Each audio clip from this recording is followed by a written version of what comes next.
বিশ্বনবী বললেন খায়রুকুম মান তাআল্লামাল কুরআন ওয়া আল্লামা, তোমাদের মধ্য থেকে ওই ব্যক্তি আল্লাহর কাছে সবচাইতে বেশি সেরা যে নিজে কোরআন শিখে অন্যরে শিখায়া দেয়।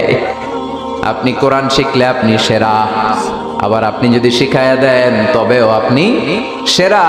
এজন্য কোরআন শিখানোর চেয়ে শ্রেষ্ঠ কাজ হয় না। আপনি যদি কাউরে শুধু সূরা ফাতিহাটা শিখান, কোন সূরা, ওই লোক যতবার জীবনে সূরা ফাতিহা পড়বে তার একটা পার্সেন্টেজ সওয়াব আমলনামায় আপনার আছে না নাই? আবার ওই লোক যদি কাউরে এই সূরা ফাতিহাটা শিখায়, আবার যারে শিখালে এ যদি আবার আরেকজনরে শিখায়, এভাবে যতজনকে শিখাবে প্রত্যেকের সওয়াব থেকে একটা পার্সেন্টেজ সওয়াব আপনার আমলনামায় দিয়ে দিবে কে? এজন্য কোরআন শিখবো, শিখাবো, শিখবো, শিখাবো। যারা কোরআন জানি না, কোরআন জেনে মরবো, no excuse will be granted that day. সেদিন কোনো অজুহাত আল্লাহ গ্রহণ করবে না। সব পারো, কোরআন পারো না কেন? সবই তো পারো। হিন্দিতে কথা বলতে পারো, ইংরেজিতে কথা বলতে পারো, কোরআন পারলা না কেন?